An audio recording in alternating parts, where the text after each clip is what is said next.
ఒక్కసారి చేరాలి ఆ నీడను, విన్నవించుకోవాలి ఈ బాధను.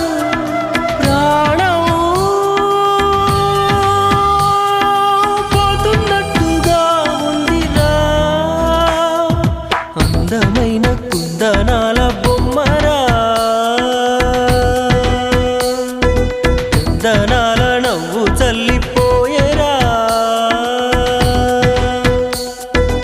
ఈ ఇంటి వనితో మరి